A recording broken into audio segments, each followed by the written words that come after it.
You're listening to the Chronicles of a Gooner, the Arsenal podcast. I'm Martin Tyler, and you're listening to Harry Symeou.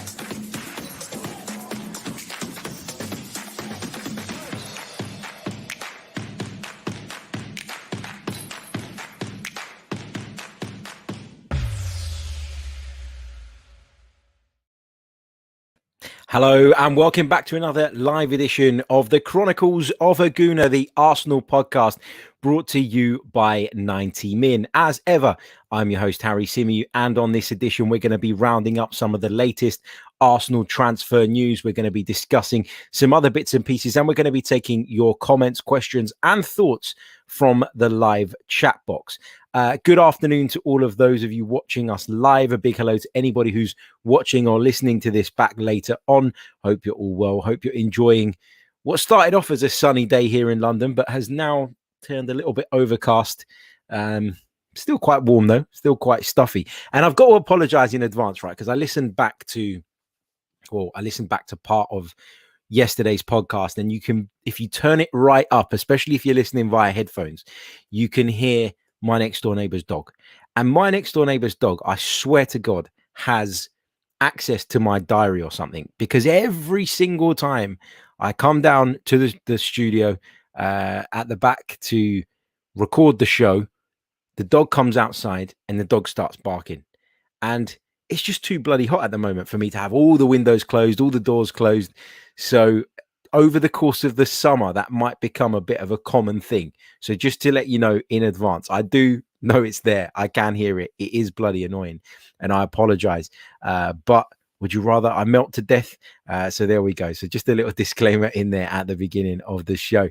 Let's say a big hello to Julian, to Wilson, to Matty, to Brad, to Syed, to Inter, to Assassin General, to Matt G, and everybody else joining us in the live chat box right now. Hope you are all well.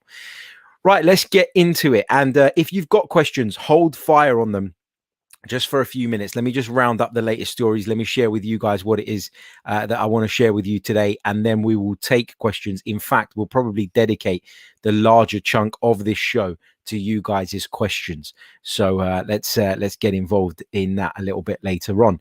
Right. Let's start off with Ruben Neves. Now, we've heard Arsenal being linked with Ruben Neves pretty much for the entire course of this transfer window so far.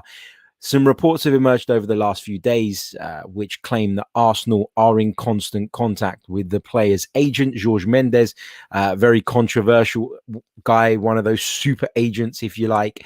And apparently he is in constant contact with Edu over the possibility of getting this move done. Now, we talked about it previously. We talked about at what price Ruben Neves may be available. And it seems as though, by all accounts, Wolverhampton Wanderers are not at the moment budging when it comes to their £35 million valuation of the player. Now, remember, Ruben Neves has 3 years remaining on his current Wolves contract. And whilst there is a general feeling that Wolves are in a place now where they want to hit the reset button, where they want to start again, where they're going to go down a different route, Wolves are not completely against the idea or not completely closed to the idea of moving him on, but they want to make sure that they get the player's full value. And as I say, with a long time remaining on his current contract, 3 years to be specific, Ruben Neves is not somebody that Wolves are going to allow to leave on the cheap. Now, what I didn't know is that Arsenal's interest in Ruben Neves previously in the Arsene Wenger days was a lot more serious, I think, than we were led to believe at the time. Now, from a report I read this morning, Arsene Wenger had sent Luis Boamorte, who at the time was a scout, to go and watch him on a number of occasions, because he was somebody that Arsenal were really keen on during his days at FC Porto. We all know that he went on to join Wolverhampton Wanderers. We all know that that move, that transfer, shocked a lot of people, because he was being talked about as this huge talent, this huge young prodigy who was about to make his mark, make his name. And then he joined Wolverhampton Wanderers and the revolution that followed there. And remember, he joined Wolverhampton Wanderers when they were in the Championship. So that was a huge coup for Wolves. And he's been a vital part of Wolves' rise back to the Premier League and their sort of ability and their sort of the way they basically established themselves as a Premier League club. And you know, for me, Wolves have been very sort of smart, very shrewd in recent years. And we keep talking about Ruben Neves being a huge part of that.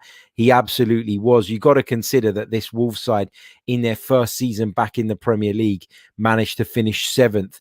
In the season after that, again, they repeated that feat with a 7th place finish. Now, last season, it wasn't as great for Wolves, but it was by no means bad. They still finished 13th, well clear of the relegation zone. They were never really in that fight. So you've got to give Wolves a lot of credit, and you've got to give Ruben Neves a lot of credit because he has played a vital part in that. He's been part of a really solid midfield. He's at times produced some spectacular moments, some wonderful long range efforts. And, you know, we've all kind of looked at him at points in his career so far and gone, yeah, I like this player, top player. We talk about profile of player and we talk about Arsenal looking to the future. Ruben Neves is someone that certainly fits into that category. He's somebody that is still very young. You know, you forget, given how long he's been around, that this player is just 24 years old. So he's got plenty of years ahead of him. And in that sense, I don't think the investment of 35 million pounds seems crazy. You know, he's a player who, as I say, has got plenty to offer and plenty of years in which he can still play at the highest level and hopefully take and help Arsenal get back to where they need to be. I think stylistically, he fits in with what Mikel Arteta is looking for. We know that Granit Xhaka's move to Roma is edging ever closer. And Ruben Neves, for me, possesses all the qualities that Granit Xhaka does, the tactical awareness, the ability to recycle possession, to play the ball forward, to play the ball in behind the lines, to keep Arsenal ticking. He's got all of those things, but he's also a little bit more mobile. And clearly with Granit Xhaka, we've got to a point where his Arsenal career just kind of has hit a bit of a crossroads, and it's probably the right time to move him on. I saw somebody suggest the other day in the comments on the channel that I'm desperate for Granit Xhaka to stay. I'm not. I'd be happy to move Granit Xhaka on if it means bringing an upgrade. My kind of defense of Granit Xhaka over the course of the last season has always been that he's not been as bad as people have made out, that he was an important part of the team last season, and that he did perform admirably for most of the campaign. And people just kind of refuse to see that and refuse to acknowledge that off the back of what had gone on previously. And that for me is unfair. I think you've got to judge these players on what they do on the pitch, what they do in terms of their performance and how impactful they are for the side. I think every time you saw Arsenal play without Granit Xhaka in midfield last season, you noticed the difference. And so, you know, we've got to accept that if we're going to upgrade on Granit Xhaka, which in many people's opinions, you know, Ruben Neves is that upgrade, then you're going to have to spend more, right? You don't get an upgrade for less. That very rarely happens. You know, there'll be the odd sort of anomaly where you pick up someone due to the circumstances at a cut price and everybody's kind of over the moon about it. But in general, if you want to upgrade something, you have to pay more money. And Ruben Neves is going to cost more money than we're going to recuperate for Granit Xhaka by the looks of it. You know, and that's just the way it is. I think we should, this is a deal that we should pursue. I'm not exactly seeing a list of alternatives that really appeal to me personally as a supporter, as someone who covers the club. I would be okay with this signing. In fact, I'd be quite happy with this signing, and I hope it's one that Arsenal can get over the line. I talked the other day about how in the transfer market, what you end up with is you end up in a position where towards the end of the window, people are more willing to do deals because they need to get this done. You know, sometimes it can work in the reverse. Sometimes you'll get a club who receive an offer for one of their players at the back end of the window and say, well, if we're not going to have much time to identify and then sign a replacement, we need that deal to be worth more so that we can then go and bully our way essentially financially into getting what it is we want and what we need to cover that hole or that gap. So it can work one of two ways. Sometimes you can find a club in a situation where they're desperate to sell. The player's made his intentions and feelings known, and they're just happy to do business. And sometimes you can find clubs really digging their heels in because, as I say, the window in which they can then replace that player if they feel they need to is obviously significantly smaller. So it can go one of two ways. But, you know, a lot of kind of people have been stressed and starting to get a little bit worried about where Arsenal are going in this transfer market. And I'd be lying if I said I didn't have any concerns, but I'm still kind of not at the point of pressing the panic button yet. I'm not at the point of going into meltdown yet. I'll tell you what, though, if we get to a week before the big kickoff and we are still very light, and we talked in the last episode about the 5 positions I believe that Arsenal need to strengthen in, that's a significant amount of business. And with that window getting smaller and smaller by the day, Arsenal do need to pull their finger out. Arsenal do need to get moving on this. And we need to see recruits coming in through the door sooner rather than later. Nuno Tavares is in.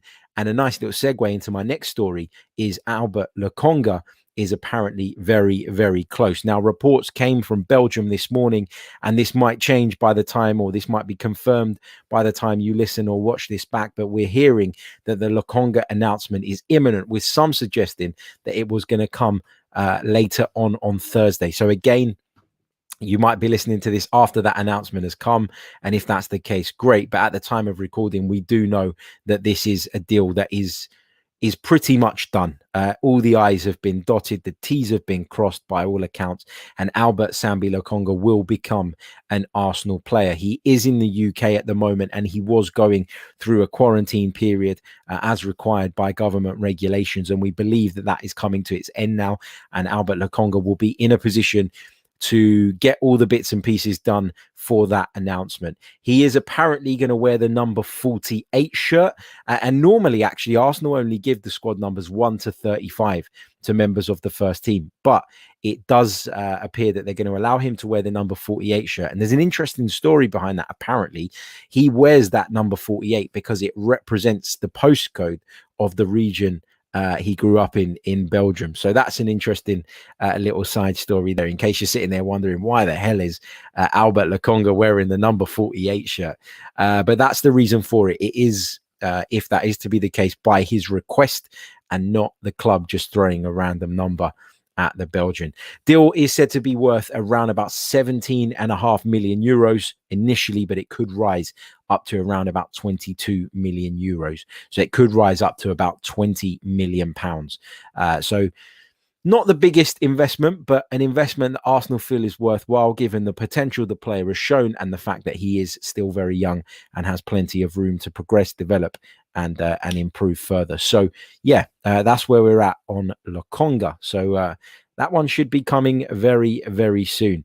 What else have we got in the chat box? Let's go over to the chat box. We're going to spend the rest of the show, another 15 minutes or so, talking about your questions, getting your thoughts in. Let's say a few more hellos as well. Big hello to Simranjit Singh, one of our members, who says, hello, Harry, listening after so much time in Australia. It's 9:57. Brilliant stuff. Big hello to Omar in there, and of course to Selgeus. To Dhruv, to everybody else. If I've missed some of you out, I do apologize. Let's go over to your comments. Let's go over to this one from Inter. He says Xhaka for £15 million is reasonable. Of course, that's rumored to be around the figure at which Roma are hoping or looking to pay for the player. I think that Arsenal should be pushing for a little bit more than that. I've got to be honest. I'm not sure we're going to get it. And, you know, if the player is adamant he wants to leave and Arsenal are adamant that they're quite happy to move on from him, then, you know, we're probably going to end up doing a deal at around about 15 to 20 million pounds. But, you know, when you think that we're paying around about 20 million pounds for Lokonga, someone who's very unproven in comparison to Granit Xhaka, and who there are question marks over whether he's ready to come in and start, I don't think 15 million is reasonable for Granit Xhaka. I think that a player's value should be determined by two things. Number one, what is somebody willing to pay for him? And number two, what is he worth to you? What's it going to cost to replace him with a like for like? And to replace him with a like for like, I think you're probably looking at more than 15 million pounds. As I've said already on this episode, if you're looking for an upgrade, yes, you have to pay more money. That's just the way it is. But I would argue that Arsenal, in a normal market, under normal circumstances, without the global pandemic, would be in a position to recuperate more for Granit Xhaka. And 15 million for me, I know you say it's fair, but for me, it feels a little bit underwhelming. What else have we got here? Selgeus on the transfer market says it's like shopping at a supermarket.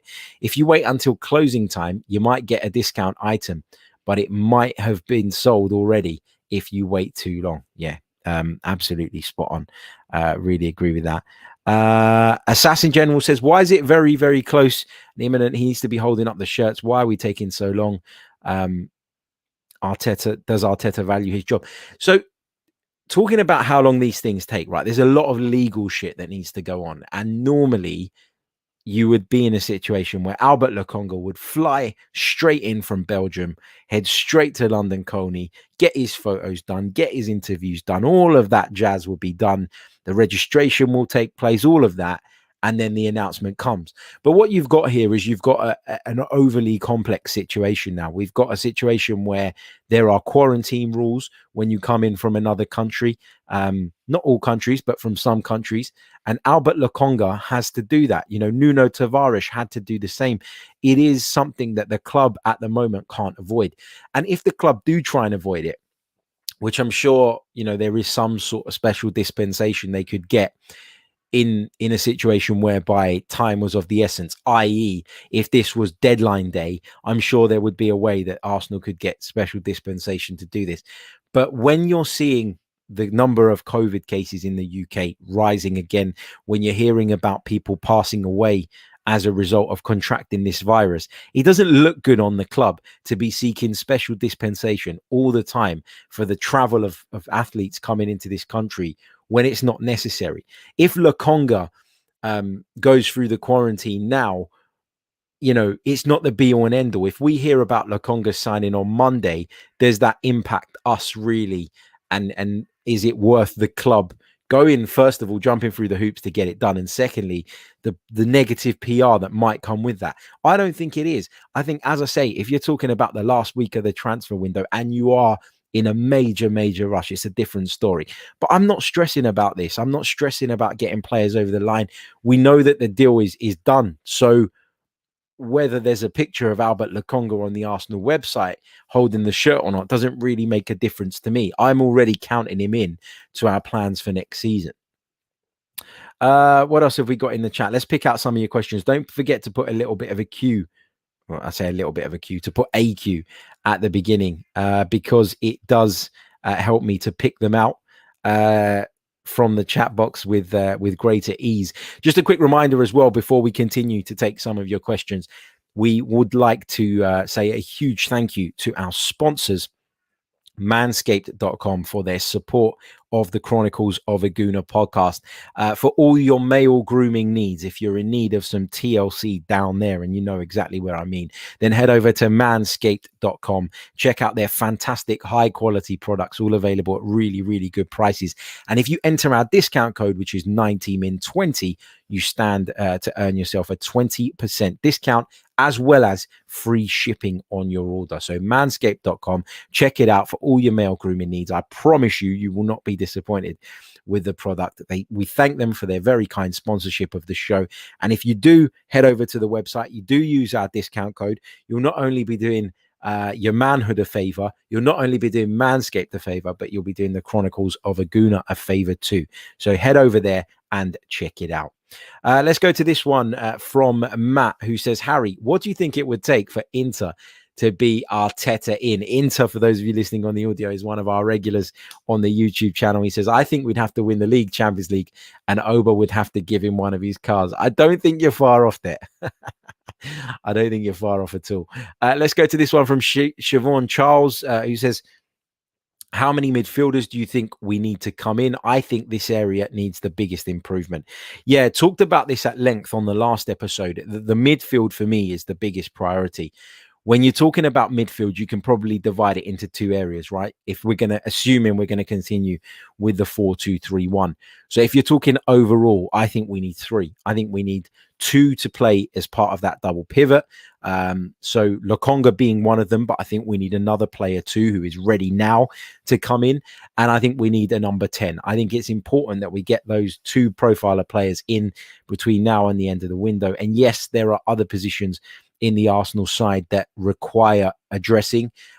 Goalkeeper is massive. We need another goalkeeper, even if it is to play second fiddle to Bernd Leno, because we're incredibly short in that area, short of experienced and capable deputies. We also need, a centre back, and again, it looks like Ben White is somebody who Arsenal expect to bring in between now and the end of the window. So I think, to answer your question, Siobhan, in terms of midfield, I think we need two players, and that's with Albert Lokonga already signed by all accounts. So we need another one, Ruben Neves, whoever it might be, and we need a player who's capable of playing in that more advanced role as well, in my view. Let's continue through the chat. Let's see what we've got here.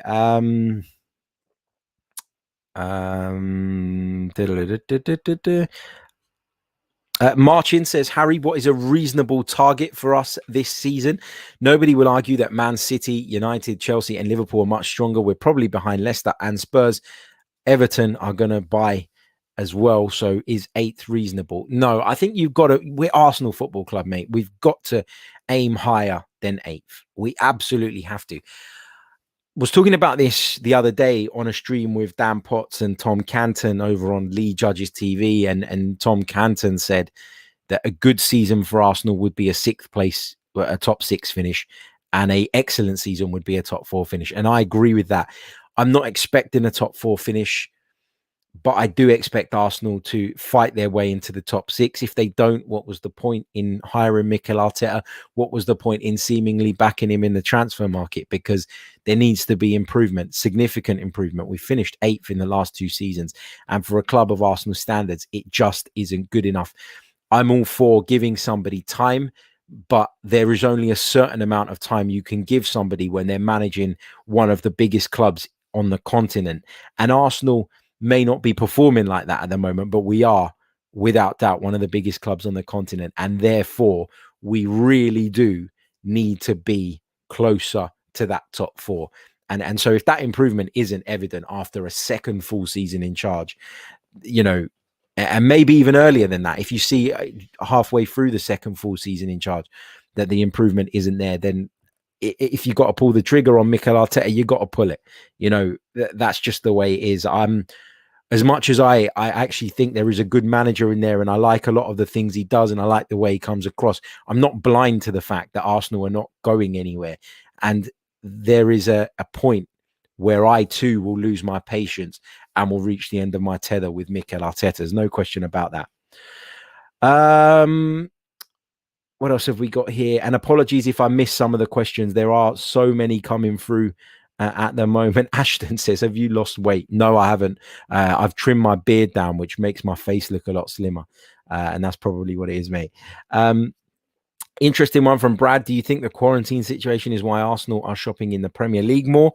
Not necessarily, because as I've said, I don't think the quarantine situation is a major issue at this point in the window. I think it becomes an issue later down the line when you've got less time to get deals completed. But at this point of the window, I wouldn't imagine that comes into the thinking much. So you got to wait 4 or 5 days longer for your player. I don't think it's the end of the world, but yeah, it's an interesting point. Perhaps it's something that's being considered, but I wouldn't say it's a decisive factor right now. Adam Chisholm says, afternoon, Harry. Hope you're well, mate. Question: how much business do you think we will do? It is an unprecedented summer after all. Yeah, it is. But there is a massive need for Arsenal to do business. I've talked about the need to bring in 5 players, 5 positions in which I want to see Arsenal strengthen. You can check that out on the latest show if you haven't done so already. And I did say during that show that there is a possibility that we won't get all 5, but you need to bring at least 3-4 players in. And the point is here, right? Like, we're talking about some of the signings. We talk about Lokonga, and we talk about him coming in with a view to being a longer term sort of fixture at the club. And who knows, he might surprise us. He might do a Guendouzi and show that actually, if you throw him in at the deep end quite early on, he can cope, he can handle it, and that would be great. But there's no guarantee of that. But I would be happy for Arsenal to bring in 3-4 players if they were 3 or 4 players that you knew would strengthen the side instantly. And I'm not sure that we can say that about Lokonga. I'm not sure we can say that about Tavares. They strengthen us in some ways in terms of adding extra depth to the squad and probably strengthen us for the longer term. But we need results now. We've just talked about how important it is that Arsenal do push on and show some improvement. So if I'm being honest, I think anything more than 3 or 4 signings is probably a little bit unrealistic. But having said that, I'd rather bring in 3 or 4 good signings who can help the team move forward than bringing in 7 or 8 players who some might work out and some won't, and they're a sort of greater risk. So let's see. But yeah, I'm imagining at least Arsenal will bring in 3 or 4 players this summer. And maybe, all these reports about Arsenal sort of having money to spend and not needing to sell. Arsenal will sell, make no mistake about it. They will sell for cut prices, and they will eventually find themselves in a position where they're having to let people go on the cheap. But, the restructuring of the debt and the borrowing that has been reported over the last sort of month or two has kind of given me confidence that we're in a position where we can at least do the majority of our business prior to having to worry about those sales, although they are a big part of us moving forward as well. So 3 or 4 players I think is probably realistic. Let's see what else we've got in here, and I want to touch on the Willian stuff, because there has been a lot of reaction to that image of Willian that was doing the rounds. Of course, Willian looking a little bit overweight ahead of, during actually Arsenal's game against Hibernian that took place on Tuesday. And look, the thing is,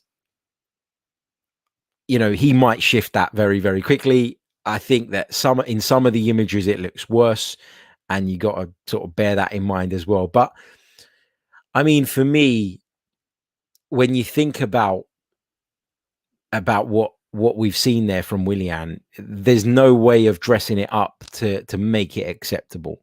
You're talking about a guy who is earning vast amounts of money, and you're not asking him to come back 100% at match fitness, but you're asking him to come back in a reasonable condition. And I don't think that's a lot to ask. Look, I'm not one to talk, right? I'm not in great condition, but I'm also not being paid in excess of 100 grand to be professional, to keep my sort of body in shape, etc., etc. For me, it's completely unacceptable. And I think if I was the manager of the club, I'd be very, very disappointed if my player turned up like that. As I say, you're not asking for them to come back in peak fitness, but you're asking for them to come back in a reasonable condition. And I don't like the look of it. But as I say, he could shift that quite quickly. I think Marcin agrees in the chat with that as well. When they're training at this level of intensity, it can sort of be lost and rectified quite quickly, I think. But the thing that I talked about the other day was when people come back from preseason, one of the difficulties that the manager and the staff have is managing everybody's fitness levels and working in a way where they give everybody what they need in terms of the right training for their individual bodies. And look, there are people out there, I'm one of them, who at times, can, 1 minute I'll think, oh, I've lost a bit of weight here, and the next minute I'm like, Jesus, looking in the mirror, my God, I've put on a bit of timber here. And it happens, and people have issues with that, with fluctuating weights, with being sort of overweight and all that. So I don't want to cast too much of a judgment on that. At face value, it doesn't look good, and I get why a thing's been made of it, and it's frustrating probably for Mikel Arteta more than anybody. But also, I'm sure he'll get that right, and I'm sure he'll be looking in a better place, by the time the season kicks off. So yeah, it was a bit shocking. It took me back a little bit, but is it something that I'm going to go absolutely apeshit about? Probably not. I'm sure that will be rectified. What else have we got here in terms of some of your questions? Daruv says, which team in the current top four is the weakest? Now, of course, the top four last season were Manchester City, Manchester United, Liverpool, and Chelsea. None of them are weak, are they? And Chelsea, in my opinion, could be in a position, or probably will be in a position, based on the fact that Thomas Tuchel is going to be in charge from the start, and the fact that they're the champions of Europe, and that they're seemingly throwing their financial weight about. We heard today that they've had an opening offer rejected for Erling Haaland, the Borussia Dortmund striker. I think that we're probably in a place where Chelsea are going to leapfrog both Liverpool and Manchester City, Manchester United, I should say. I think Manchester City are still the benchmark, I think, in terms of the Premier League anyway. And I think it'll be them and Chelsea probably battling for the top two. Manchester United still in a stronger position than us, I would say, as are Liverpool, as are probably Leicester City, depending on what business we do.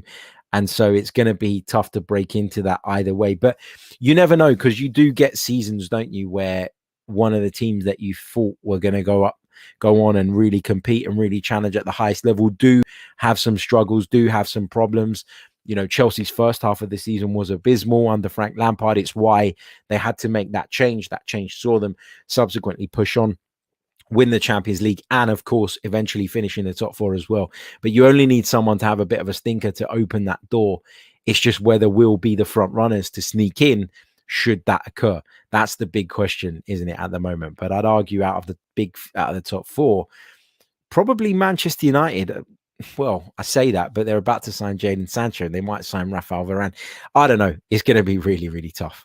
Really, really tough. Maybe Liverpool, because you feel like this team of Klopp's is reaching not the end of its cycle, but it's quite advanced in the cycle, and I think they need to freshen it up, and whether they'll do that or not remains to be seen. But we saw last season a couple of injuries, and then they were in big trouble. So yeah, I've talked my way out of saying Manchester United, and I've talked myself into probably pointing at Liverpool, but we'll see.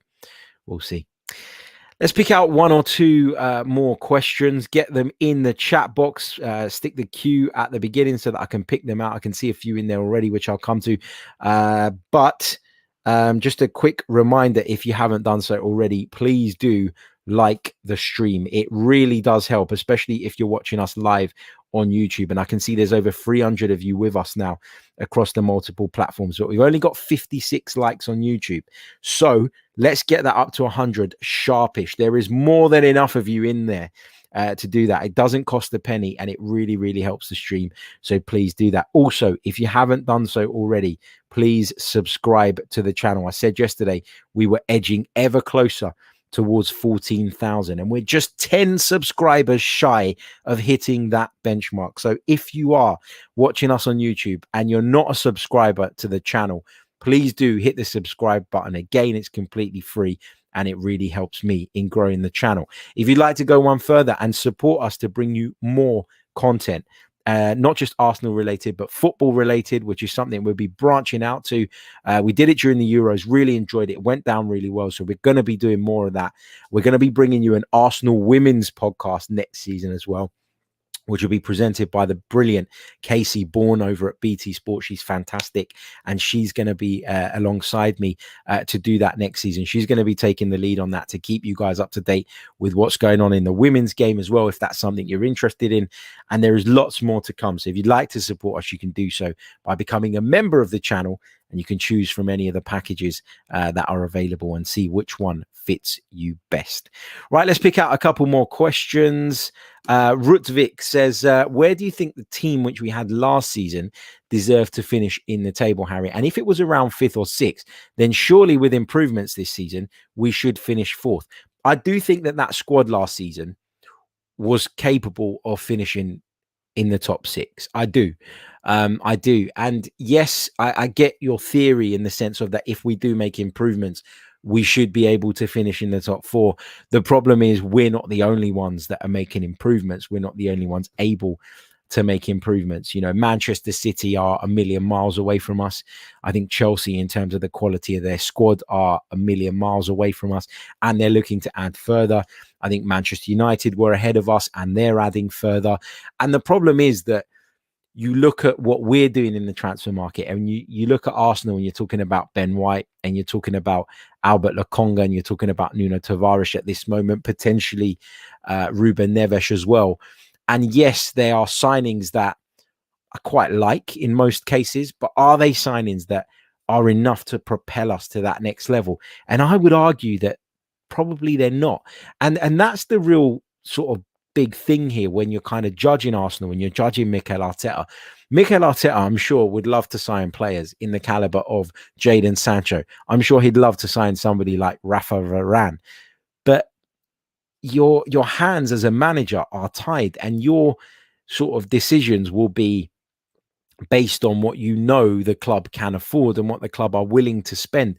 And that becomes a problem. So yes, we can criticize Mikel Arteta, we could criticize Unai Emery before him, and we could criticize Arsene Wenger before that. But I think it became evident many years ago that in order to compete at the very top of the Premier League, you need to spend vast amounts of money. You need to be able to go out and break the bank to bring in some of the world's best footballers. And Man City have done that for years now, and it's why they are where they are. Chelsea too. Manchester United have done it to a degree as well. Liverpool did it in a slightly different way, but are they going to be able to sustain themselves right at the very top? They finished second, and then they finished first. And last season they finished fourth, and you feel like Liverpool are, given it sort of taking into account their spend in comparison to some of the others, Liverpool are starting to even out now after a really good peak in which they were fantastic. I'm not taking anything away from them. They are evening out again in comparison to what is being spent, what they can spend, and where that leads to them finishing. So it is difficult. It is really, really difficult to break into that top four. And it's why, for me, I just want to see Arsenal challenge for it. I'd be happy with that. I would see that as an improvement, and I would see that as a step in the right direction. And there are going to be people out there who say that I am the problem. There's going to be people out there who say I am accepting mediocrity. I don't want Arsenal to compete for the title, which is absolute nonsense. It's something that I have to bat away literally every day of my working life. People on social media telling me that I'm part of the problem. I'm part of the reason that Arsenal are not competing at the top of the Premier League. That's not the reality. The reality is that I think that I'm realistic enough to see where we actually are and to adjust and temper my expectations to that based on what I see going on in the wider spectrum. So in the wider footballing world, I don't think people, Arsenal fans in particular, who grew up during the Arsene Wenger glory days, have found themselves yet in a place where they can do that. And that's a generalization, right? And I probably shouldn't generalize, but there are a lot of people out there who are like that, who look at the success that we enjoyed in the early years of Arsene Wenger's tenure, saw Arsenal hit that benchmark and feel like that is where Arsenal should be all the time. But football has changed so dramatically since then. We were just talking about the top four. We were talking about Liverpool, Manchester City, Chelsea, Manchester United. Even Leicester are in the conversation now. Spurs are in the conversation as a club. And when you cast your mind back to the glory days under Arsene Wenger, it was Arsenal and Manchester United, and that was pretty much it. Beyond that, it was very there was a massive dip. There was a massive drop off. And that helped Arsenal and Manchester United to be so dominant in that period of time. Now there's more competitors. There's not just the teams right at the top. There's teams that are 15th, 16th in the league. You look at Sheffield United last season, who got relegated after an abysmal campaign, but they still went and spent 25 odd million on a striker. That never used to happen in the late 90s and the early 2000s.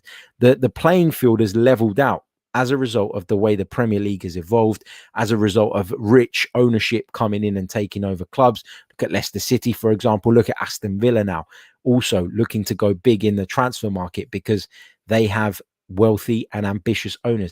The game is very, very different. And I'm not being accepting of mediocrity. I'm not saying that I don't want to see Arsenal right at the very top. I'm just being realistic about it. And I think that I'm being fair about it. Now, people would disagree, and that's absolutely fine. But that, as I say, that common criticism that comes my way is that my accepting of mediocrity or my understanding of Arsenal's problems and struggles is a bad thing. And it is part of the reason why we are where we are. And I completely disagree. There we go. Jashar says, and I'll take this one as the last one. Hi, Harry. Do you see a clear plan to our current transfer business? I think it's very difficult to see a current plan because of the noise, because of the fact that every week we seem to be linked with somebody different. But the reality here is that Arsenal's plans behind the scene is not something that's in the public domain. So there might well be a plan and we just can't see it. As I touched on it earlier this week, Nuno Tavares was somebody that none of us had any clue that Arsenal held an interest in. But once he signed and the interview was done, it was clear that he was someone Arsenal had identified from before the summer. So there had been conversations going on towards the back end of last season about the possibility of him coming to the club. So just because we don't know the plan, just because we don't see it, because we don't understand it, it doesn't mean there isn't one. But equally, when it comes to plans, they are just plans, nothing more, until you can execute that plan, which is based on a number of factors: finances, the player wanting to come, the club being willing to sell, etc., etc. If you can't execute a plan means very little. So it's got to be a realistic plan. And I think that we are sitting here going, oh, look, now today we're being linked with him and tomorrow we're being linked with this guy. And the next day someone else. And we're all going, well, this is all a little bit all over the place. I don't think that is the case behind the scenes. I like to take, I don't know this for a fact, but I like to think that there is a little bit more planning going on and there is a little bit more of a structure to what Arsenal are planning and hoping to achieve between now and the end of the transfer window. But we can assess how successful or unsuccessful this transfer window is, as I always say, at the end of it. That's the best time to look back on it. And even better still, the best time to look back on it will be at the end of the season, when we can look back on how those new signings have come in, how they've impacted the team, how they've helped the team, if at all, and whether or not they were worthwhile investments. So, yeah, we'll leave it there. Right. 42 minutes on the clock. So we're going to leave it there. We'll be back later on with another episode where we'll be taking some more of your questions, some more of your thoughts, and got to think of something else to talk about, really, haven't we, between now and then? But yeah, no, lots more content coming your way. As I say, make sure you subscribe to the channel if you haven't done so already. We're so close to hitting that 14,000 benchmark. We're just 4 away now, which is fantastic. So I'd love if you guys would subscribe if you're new. Check out the membership proposal, is that the right word? And hit the like button if you haven't already. We've hit the 100 likes, so thank you very much. If you could get that up to 150, I know I'm being cheeky now, by the time the outro plays, I would be delighted. I'll catch you all very, very soon with some more Arsenal content. Until then, take care and enjoy your day.